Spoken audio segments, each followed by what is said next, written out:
Hello, friends. Today we have a talk on Alexandria and her schools, followed at 12:05 p.m. with the continuation of our study of the Bhagavad Gita. Next Sunday, December 3rd, there will be a talk from the UOTBC platform on the meaning of Christmas. You are welcome to attend with us in person or on Google Meet, whichever one you want to do or able to do. So the Declaration of UOT. Okay. All right. The policy of this lodge is independent devotion to the cause of theosophy without professing attachment to any theosophical organization. It is loyal to the great founders of the theosophical movement, but does not concern itself with dissensions or differences of individual opinion. The work it has on hand and the end it keeps in view are too absorbing and too lofty to leave it the time or inclination to take part in side issues. That work and that end is the dissemination of the fundamental principles of the philosophy of theosophy and the exemplification and practice of those principles. Through a truer realization of the self, a profounder conviction of universal brotherhood. It holds that the unassailable basis for union among theosophists, wherever and however situated, is similarity of aim, purpose, and teaching, and therefore has neither constitution, bylaws, nor officers, the sole bond between its associates being that basis, and it aims to disseminate this idea among theosophists in the furtherance of unity. It regards as theosophists all who are engaged in the true service of humanity without distinction of race, creed, sex, condition, or organization, and it welcomes to its association all those who are in accord with its declared purposes and who desire to fit themselves by study and otherwise to be the better able to help and teach others. The true theosophist belongs to no cult or sect, yet belongs to each and all. Thank you. Our devotional reading comes from the Voice of the Silence, starting on page 5. Bestride the bird of life, if thou wouldst know. Give up thy life, if thou wouldst live. 3 halls, O weary pilgrim, lead to the end of time. 3 halls, O conqueror of Mara, will bring thee through 3 states into the 4th, and hence into the 7 worlds, the worlds of rest eternal. If thou wouldst learn their names, then hearken and remember. The name of the first hall is ignorance, avidya. It is the home in which thou sawest the light, and in which thou livest and shalt die. The name of the hall the second is the hall of learning. In it thy soul will find the blossoms of life, but under each flower a serpent called. The name of the third hall is wisdom, beyond which stretch the shores of Akshara, the indestructible fount of omniscience. If thou wouldst cross the first hall safely, let not thy mind mistake fires of lust that burn therein for the sunlight of life. If thou wouldst cross the second safely, stop not the fragrance of the stupefying blossoms to inhale. If freed thou wouldst be from the karmic chains, seek not for thy guru in those myopic regions. The wise ones never tarry not in pleasure grounds of senses. The wise ones heed not The sweet sons, sweet tongued boy of illusion. Seek for him who has to give thee birth in the hall of wisdom, the hall which lies beyond, wherein all shadows are unknown, and where the light of truth shines with a fading glory. Well, the three fundamental propositions, and we'll touch on that one. Theosophy and the Secret Doctrine says that there are three fundamental propositions. The first fundamental proposition is that there is an omnipresent, eternal, boundless, and immutable principle on which all speculation is impossible because it transcends the power of human conception and could only be dwarfed by any human expression. It is beyond the range and reach of thought, unthinkable and unspeakable. Because it's devoid of all attributes and is essentially without relation to manifested finite being, it has been called beingness rather than being, because it is beyond all thought and speculation. The second fundamental proposition is that of the idea of law or cycles. The eternity of the universe as a boundless plane is periodically the playground of numberless universes, incessantly manifesting and disappearing, called the manifesting stars and the sparks of eternity. The appearance and disappearance of worlds is like a regular tidal ebb of flux and reflux. This second fundamental proposition is shows the universality, the law of periodicity of flux and reflux, ebb and flow, which physical science has observed and recorded in all departments of nature. And we can easily see it in the cycles of our daily life, day and night, life and death, sleeping and waking. And this fact is so universal without exception that it's easy to comprehend. The third fundamental proposition states that the fundamental identity of all souls with the universal oversoul, this oversoul being itself an aspect of the unknown root. And it says that there is an obligatory pilgrimage for every soul, a spark of this unknown root, through the cycle of incarnation in accordance with cyclic and karmic law. It says that each ego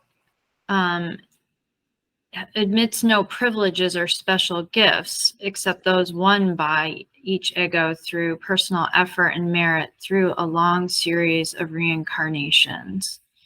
And this is why it's said that every spark goes through all those kingdoms from the mineral, the elemental mineral, up through the human to the holiest archangel. And now I'll talk. Alexandria and Her Schools. Okay, let me share my slides. I'm going to turn up my video temporarily. I have bandwidth issues. So let's see.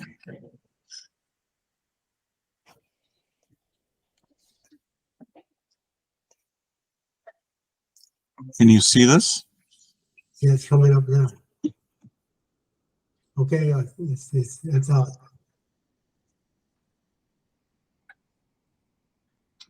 Okay. Good morning, folks. Welcome to a talk on Alexandria and her schools.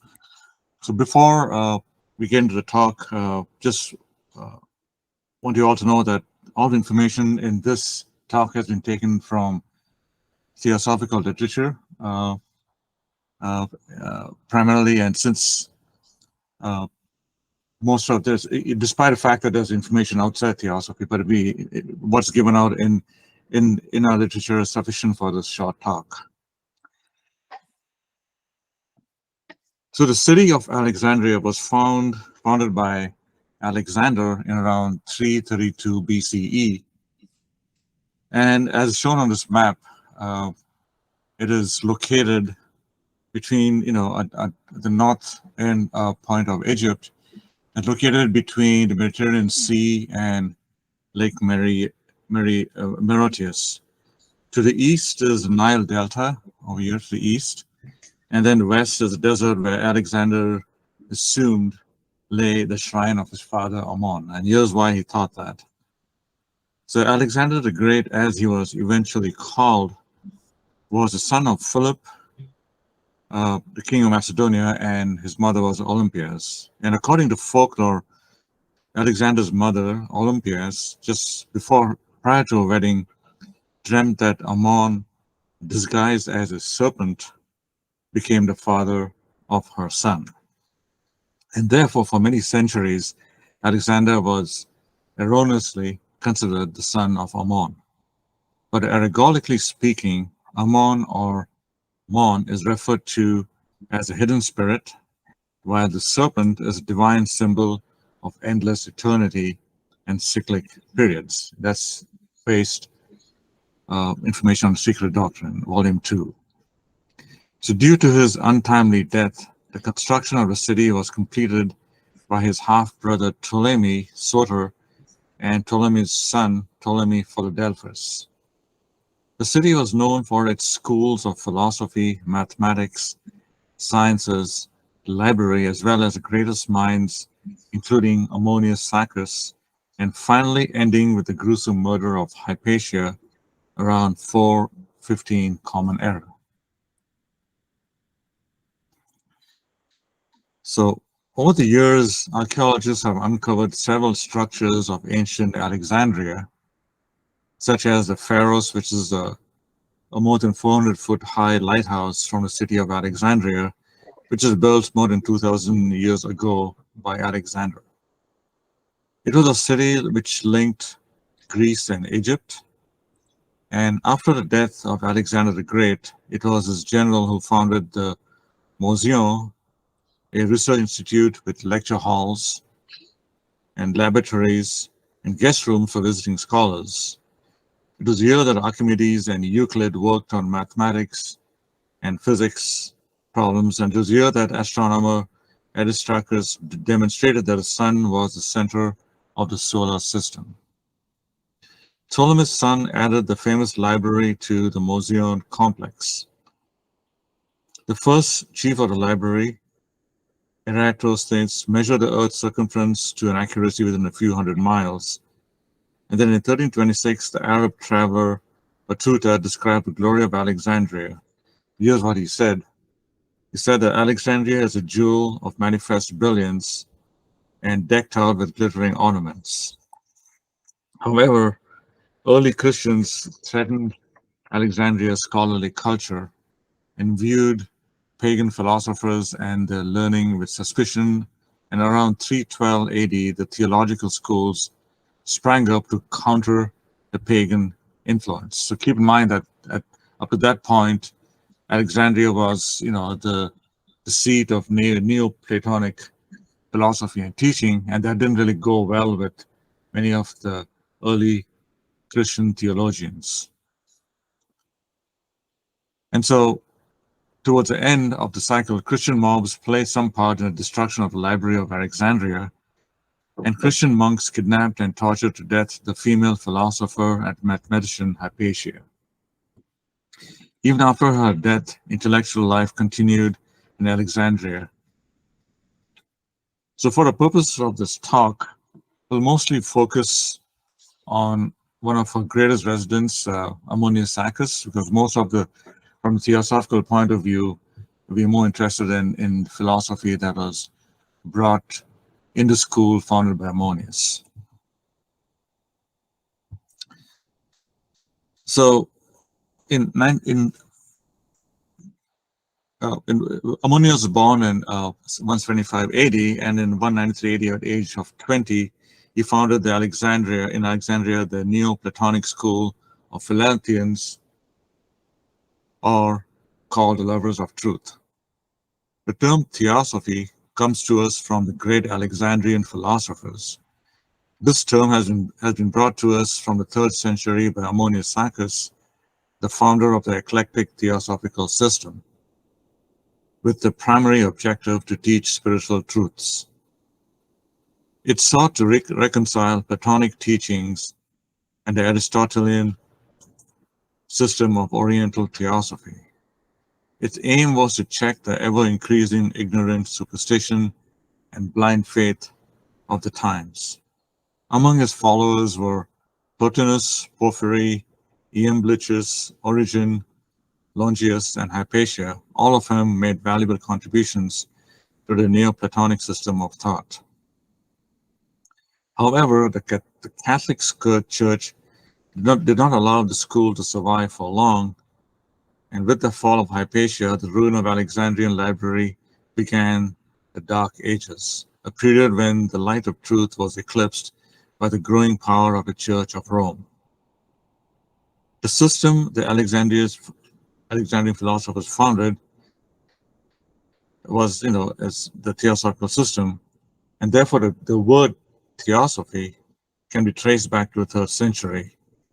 And like its predecessor, the theosophical movement of our time has one of its objects the reconciliation of all religions, philosophies, and systems of thought. So HPB refers to Ammonius Saccharus, the precursor of our own embodiment of truth. And encouraged by the Church of Clement of Alexandria, protected by the learned men of synagogue and academy, and adored by Gentiles, he learned the language of the mysteries by teaching the common origin of all religions and a common religion. To do this, he had only to teach according to the ancient canons of Hermes, which Plato and Pythagoras had studied so well, and from which they drew their respective philosophies.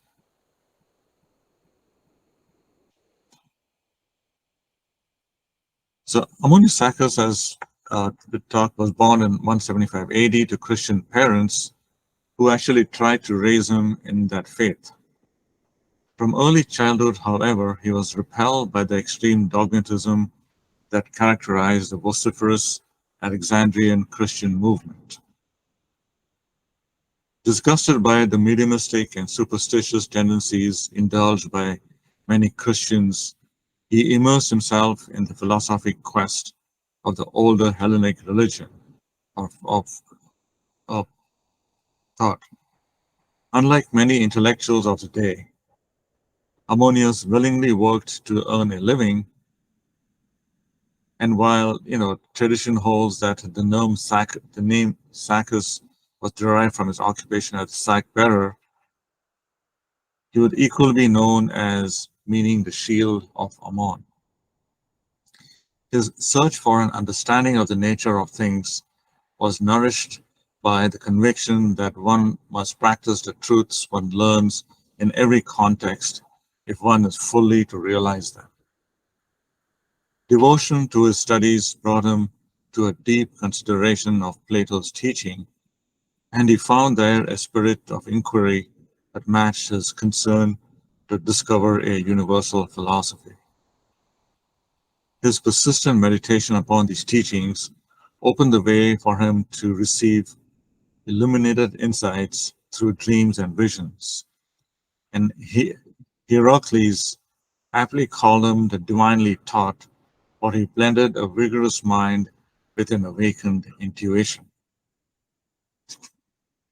Following a long period of withdrawal for study and meditation, Ammonius established a school of philosophy in Alexandria. He taught orally and refused to commit his thought to written form.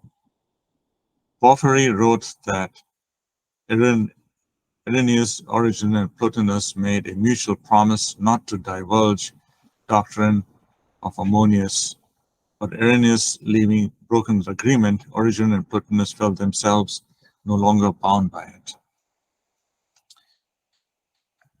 So his teaching began with the proposition that the deity is an absolute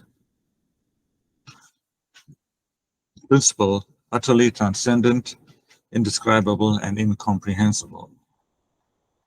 Ammonius insisted that there was a universal basis for ethics within the heart of every metaphysical system, and that the value of the highest abstract reasoning lies in its ability to transform human nature through the sacred light it reveals. He held that each man should derive his ethics from the core truth in tradition of his own people and elevate his mind through meditation. Ammonius taught that the most profound wisdom is to be found in the time-honored philosophies of the East. He traced the teachings of his school to the same origin as those of Plato and Pythagoras. The universal toleration of Ammonius is characteristic of the true Hermetic tradition, which never worshipped some one god, but always the gods one of all theogonies. He taught his disciples not to worship the exoteric and superstitious images of diverse gods, but to seek out the inner meaning of these gods. Applying these principles, Ammonius sought to show, for example, that the philosophies of Plato and Aristotle could be harmonized if understood correctly, and that if the Gospel according to St. John was taken at its philosophic foundation, Christian doctrine can be seen as an authentic expression of the ageless wisdom. Jesus, he taught, was an excellent man and quote-unquote a friend of God, who sought to reinstate and restore the pristine wisdom of the ancients to its original integrity by purging popular religion of its dross of conceits, lies, and superstitions, and by expanding the philosophical principles necessary to a life of pure devotion. The school of Ammonius was divided into 3 degrees: neophytes, the initiates, and masters, and all were bound by pledges and oaths to preserve the secrecy of the teachings of the degrees. The rules of the school were derived from the mysteries of Orpheus, according to Herodotus, which have been brought from India. Among the more important disciples of Ammonius was Origen, Adamantius, the Christian who later became the head of the school in Alexandria, where he distinguished himself as the most skillful spokesperson in the Mediterranean. He taught extensive allegorical and spiritual philosophies on the scriptures of the Old and New Testaments, and used that to give rise to threefold interpretation of scripture, which was literal, symbolic, and spiritual, or esoteric. The disciples of Ammonius were given various names associated with their activities, but perhaps the most significant was Phileltians, friends of truth, because they were open to wisdom wherever it may be found. They were also known as seers because they sought through meditation union in consciousness with the source that transcends all limitations of form and matter. So in other words, like what we taught in many devotional books, disciples of Ammonius looked at meditation as a way to merge with the higher self. Ammonius called his spiritual philosophy eclectic theosophy, for he sought divine wisdom in all the traditions that preserved it in their veiled doctrines and fragments of truth. So Ammonius had many disciples, and some of the more well-known ones are shown on the slide. Origen was also taught a doctrine of reincarnation and perfectibility through self-devised means and efforts. He was then asked by the church to refute the teachings of Celsius, who was also a member of the school of Ammonius. Celsius had demonstrated that the original and the purer forms of Christian doctrine are to be found in the teachings of Plato. So basically what Celsius was trying to show is the original teachings by Jesus Christ were in perfect alignment with the ancient teachings of Platonic school. Many of the disciples of Ammonius sought to demonstrate the universal wisdom underlying various traditions, including a second Origen who studied under Ammonius and became a Neoplatonic philosopher, and wrote commentaries on several aspects of Ammonius philosophy. Irenaeus was another student who was noted for defining metaphysics as that which lies beyond the sphere of nature. Longinus, a philologist, was more than a philosopher and carried the ideas of Ammonius into the political realm as the minister of the Queen Zenobia of Palmyra. Porphyry studied under Longinus before becoming a disciple of Plotinus, and Plotinus himself was a highly illustrious disciple of Ammonius, studying with the master for 11 years before founding his own school in Rome. And like Ammonius, his life was a life of simplicity, integrity, and purity, and he did not commit his thoughts to writing until prevailed upon to do so late in life by his disciples. Ammonius had taught the secrets of the mysteries when appropriate, recording nothing but opening as many doors as each could wisely enter. He worked for the future amidst the limitations of his epoch. The mark he left in the history of human aspiration is as profound as lasting as it is invisible. Even as institutional structure and practice of mysteries were fast falling to decay towards the end of the 5th century or 4th century AD, he established them on a new foundation which secured them for individuals who would come to them willingly and to undergo the mental and moral disciplines necessary to unlock the door of the calm, immortal spirit. So with that short talk, we'll open up for any questions.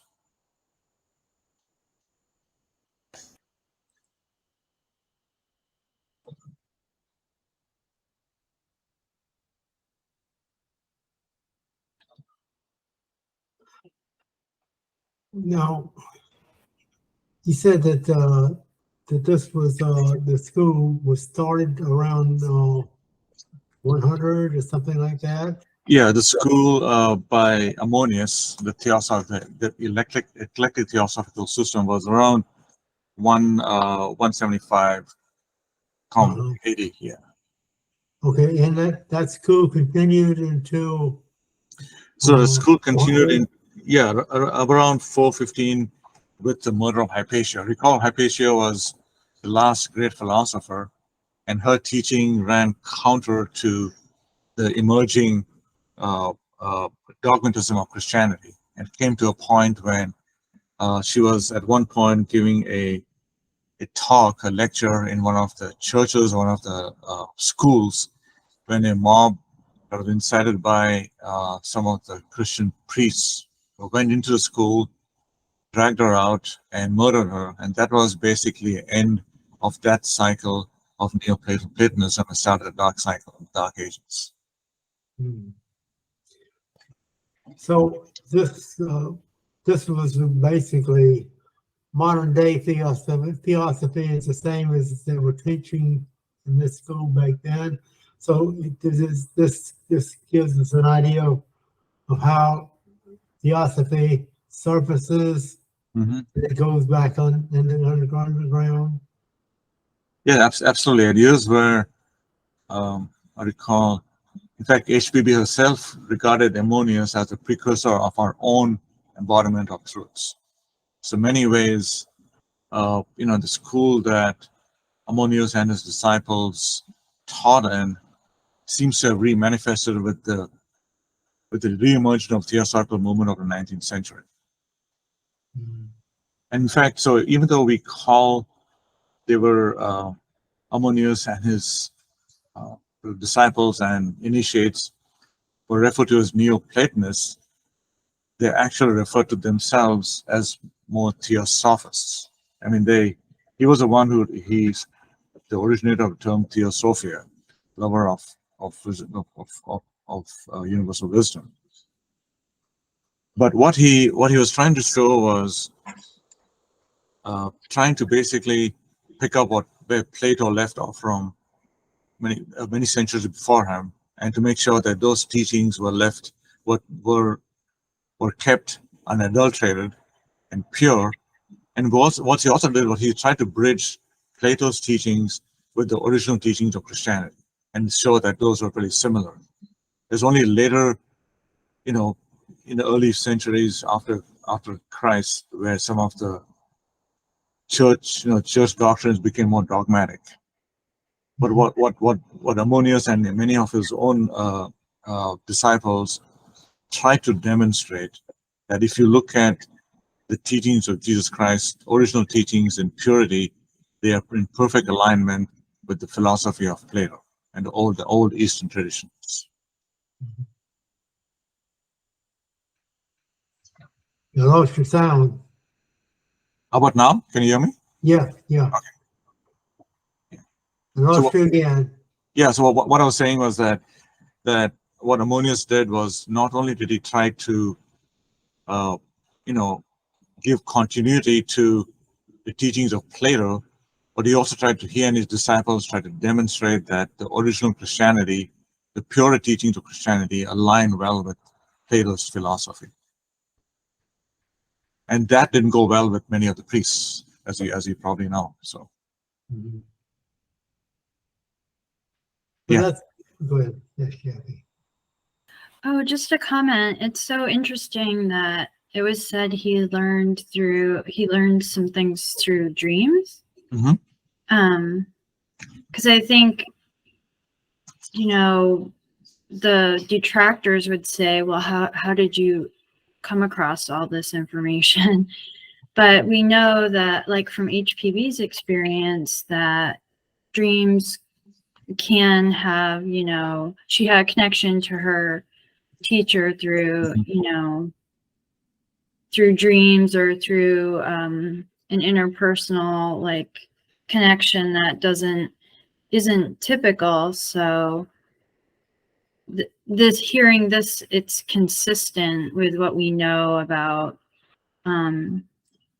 students and of the Mahatmas, that not only did they study outwardly, but through meditation and through their connection to the teacher, they learned, like, inwardly as well. Yeah.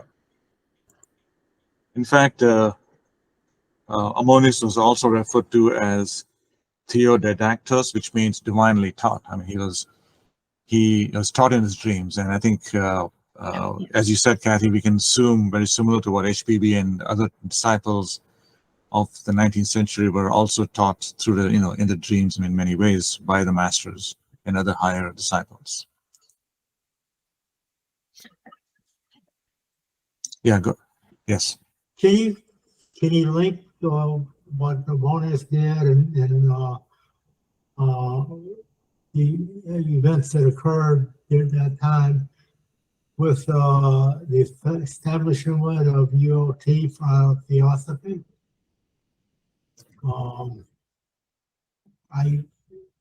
What I'm getting at is trying to stay with the original teachings. Like Plato. Yeah. So if you look at some of the articles on Ammonius in the theosophical literature on his teachings, and if you look at some of earlier Plato's teachings, and if you look at HPB and Judge's teachings, they're all in perfect alignment. They're virtually, it's almost like a straight line between Pythagoras, Plato, the Ammonius school in Alexandria, and then also HPB's and theosophical teaching. They're almost in a straight alignment. If you read some of that, and even some of the books that are published outside theosophy, they align really well with what's been taught by them. So, Caroline? You mentioned that the original teachings of Christianity aligned with Plato's teaching. Can you give an example of that? Thank you. Yeah. So, so he was talking. Plato. One of Plato's basic philosophies, as well as Pythagoras, was man is an eternal, immortal being. Is a spiritual being. And that is pretty much what was taught earlier on by Christ and his disciples as well. Jesus really defined the immortality and the spiritual aspects of all human beings. And Jesus also taught that the true God is within you. And that is something Ammonius taught, and it's something Plato as well taught. That the spirit, I forgot what the term he used, the spirit is within you. And so, and so what Ammonius did was, as Christianity was getting more corrupted, he would discourage his students and disciples from worshiping gods outside them. In fact, he made a comment where he said that don't worship some god, but always the God's one of all individuals, because we are all one. And that aligns really well with what Plato also taught.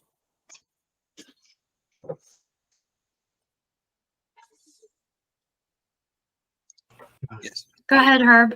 Okay. Then it seems to me like we keep losing the truth. Yeah. And it has to be established again. Back then, when you give, you didn't, then it got corrupted again in recent times, in the late 1800s. Yes. When HPV left the scene. Yes. Yeah, I think each of them had, with the death of Hypatia was the end of that cycle. So in before, so we talked about Alexandria and Her Schools, but even prior to that, in the Middle East, there were schools run by adepts and Mahatmas, and before that, there were schools run by Plato, right? So it was, a beginning of a cycle that ended somewhere around 400 AD with the death of Hypatia, and that kind of set off the Dark Ages, which again gradually in the late 19th century was an opening of the cycle again of spiritual knowledge. So, in fact, here it's so in one of the, it says that that many of the Mideast island of Samothrace and the Aegean Sea was once the home of great adepts for a long time, when the cycle was at its crest, and then as things started fading away and as dogmatism took over, Dark Ages started. So, many ways, this theosophical movement is part of the cycle, right? That started many centuries before HPV. So, sorry, go ahead. Seems like this is a very dangerous thing to be into if you value your current existence. Well, some people were actually killed, like Hypatia, yeah, because of the belief of this. Yeah. Hopefully that's not the case now. I don't think any of us will be dragged out of our homes. But everything goes in cycles.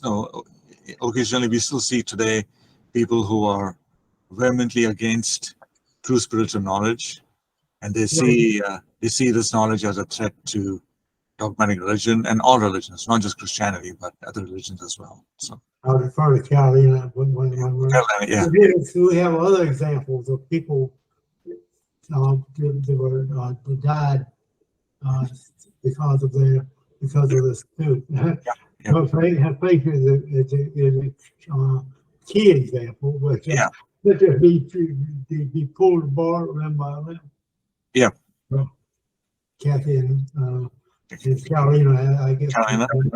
Yeah, just a side note to besides the Hypatia's philosophical teachings, she was a feminist in modern, like how we would call her a feminist in modern times. Yes, yes, absolutely. So she was She was probably the only female philosopher and mathematician at that time, and she was taught by her father. So basically, her father didn't distinguish between the gender when he really taught her the philosophies.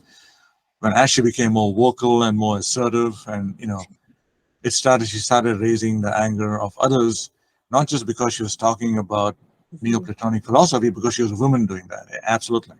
Yeah, we could perhaps say that those who approach the universal truth are considered ahead of their times.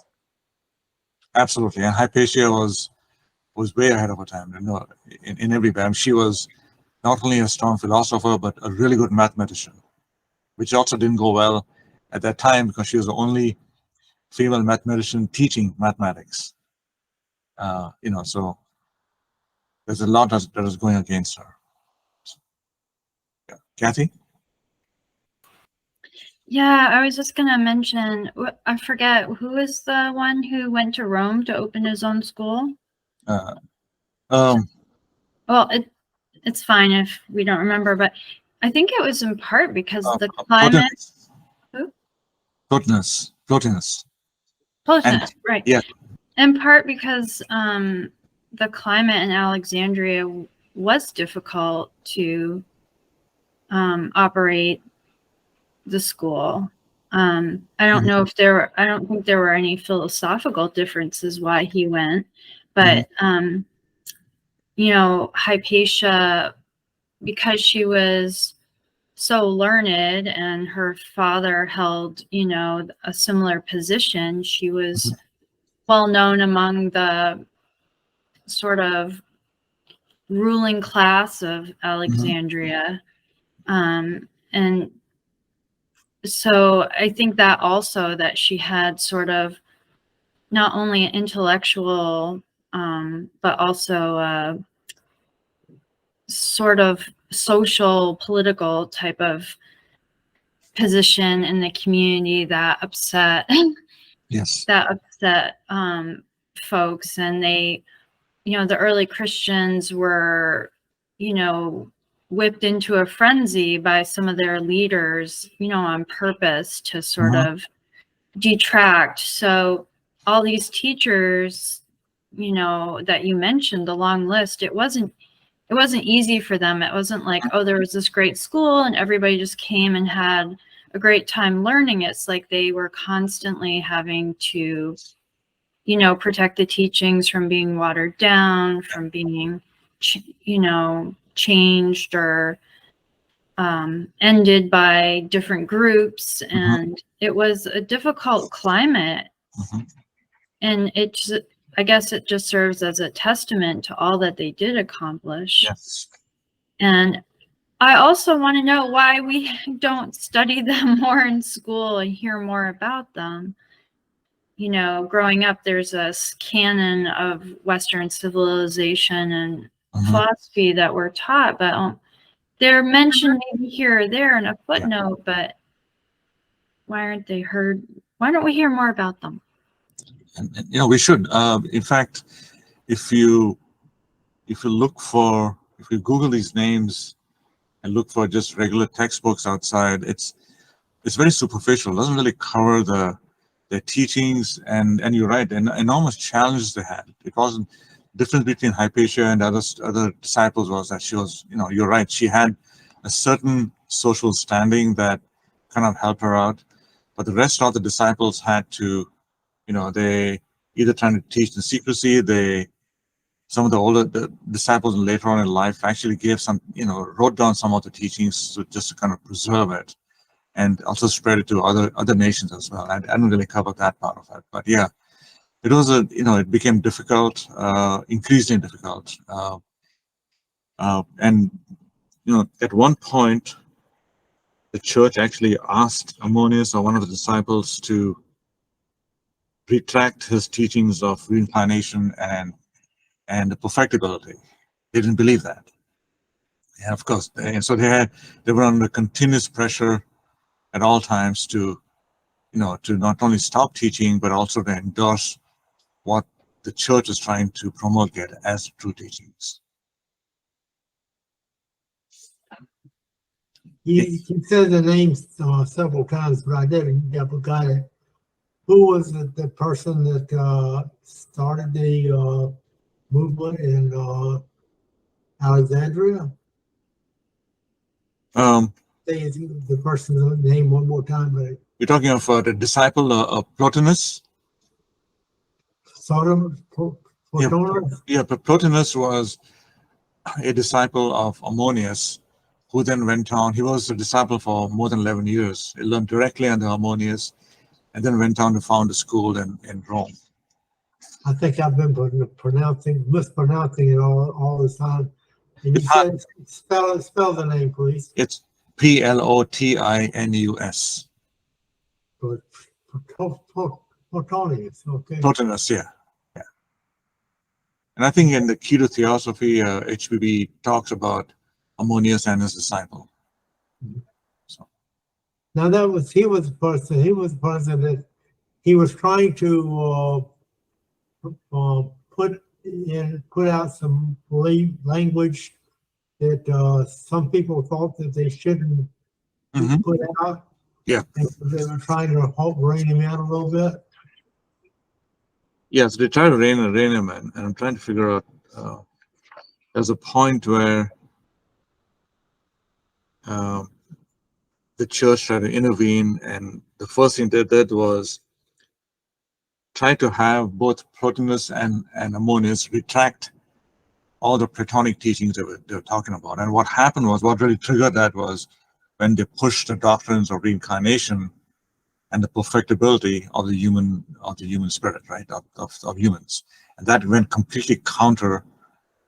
Because what in order to explain that, what Ammonius and his disciples said is that the man at his core is an immortal soul who takes on different bodies and garments, life after life, as he strives towards perfection. And the church, it went completely counter to what the church was trying to say, was that an outside entity called God created each individual according to whatever their narrow scriptures, and so that went completely counter to, and it seems as though many of these what are called Christian schools were actually started to counter the school of Ammonius as well. I've never noticed this before, but it seems like your speech is far out of sync with because it looks like your lips are moving and nothing is coming out, and it seems like it matches up. And that's okay. How can you hear me now? Yeah, I can hear you now, but your lips are not moving. Or yeah, yeah, it could be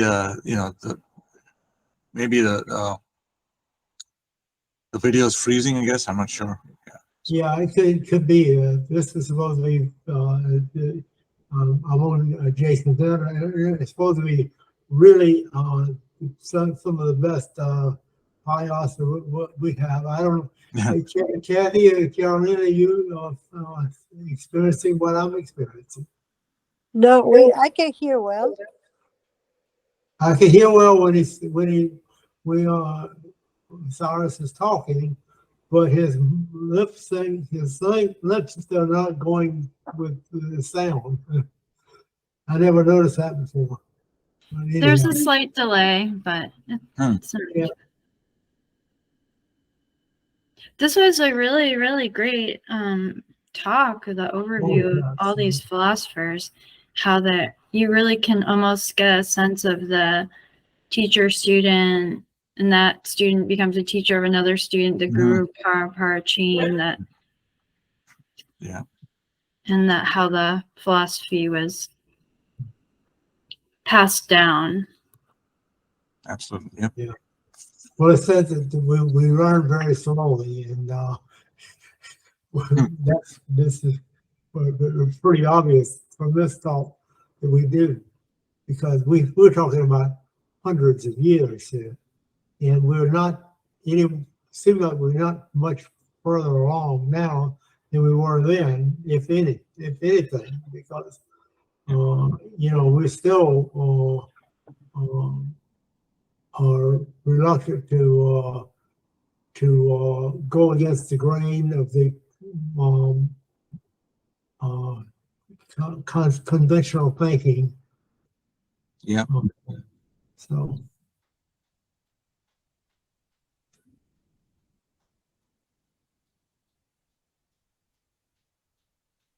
Why is that? We're supposed to be, at least we're supposed to be the most intelligent of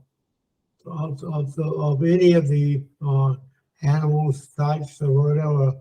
I don't know about the wavelengths and all that, but I guess it depends on how perceptive we are as to what our how we are able to identify with the wavelengths. But it seems to me like we as a group are kind of retards. Yeah. Maybe I'm the only retard here, but and also keep in mind that we are in a Kali Yuga, right? We've just started barely 5,000 years, and we have, 225 or 220 years. I'm not sure how many years still to go, right? Is that, Kathy, is that correct? Well, I think that the Iron Age is 432,000. Oh, 432. Sorry, I'll take it back. So yeah, it's a long, it's a long. 100,000 to go. And the 400,000. Yeah. Exactly. So we have a long way to go, and I think this will continue for many millennia till humanity in general will get more awakened. I have a question. Is Yeah. the Kali Yuga gonna happen the remaining years all in the 5th race, or will it extend to the 6th race? So I think you can look at Kali Yuga as a state of mind more than anything else. I mean, if I don't recall where there's one of the masters in the letters or Mahatma letters stated that at any one point you have people in Kali Yuga in different rounds depending on the state of development. And so when we talk about the golden age or the iron age, we're talking about humanity in general. Yeah. And there are always few people who could be either way, right? Behind or ahead. So that does suggest that there could be groups or individuals entering the stage of this, like the 6th race. And usually there's always some precursors before the general mass, like they say drops presage the monsoon. Mm-hmm. Emerson and so yeah, I guess we'd have to it's difficult to reconcile all those huge cycles, but I guess it could be done. We know the Kali Yuga began with the death of Krishna, which was about 2,500 years ago. I mean, we could map it out, but I think the idea is that as we descend into matter, it's like the cycles are longer than shorter, and then they get longer and longer again as it goes through that cycle. So it would be interesting for sure to map it out. But I don't know if the 6th race would. But the other bit of information to consider is that after the Iron Age, it doesn't go back to bronze, then silver. It goes directly to gold. It goes from Iron Age to the Golden Age. So it does suggest that there will be, this switch to, a higher stage or a more enlightened version for that transition from the iron to the golden. So I think you're right, Carolina. There could be definitely some, I don't know if they'd be if it'd be the 6th race, but definitely beings incarnating, bringing about a more enlightened Yes. state. So I think what you're saying is the same thing I was thinking, because we're not all in Bronze Age. We are some of us, I don't know, some few of us maybe, are in the Golden Age now. Mhm. It's probably pretty tough to be in the Bronze Age and be in the Golden Age at the same time. But I guess the masters are in the Golden Age, right? We hardly ever see the masters, although this I've heard it in Tibet. It's commonly understood that some people are sitting around the bench talking are masters. Possible, yeah.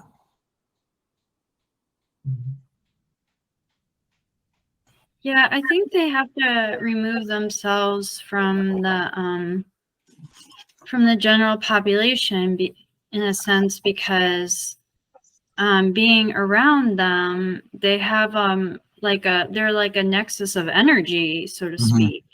And to be around them can sort of accelerate the precipitation of karma. So it's not only because people tend to be suspicious of them, it's also to sort of protect. Yeah, so much electricity, it would probably disintegrate, I guess, well, some of us would anyhow, if we were to be in their presence. Yeah, you have to be attuned to the master, like the voice of the silent says. Yeah. Yeah. Yeah, and Kathy, as you said, masters will generally bring students under their astral influence gradually. But you're right, they have to do it gradually because they don't want to accelerate the students' own karma, and it has to be proportional to the students' advancement and strength. So yeah, I mean, that's one of the things taught in theosophy as well.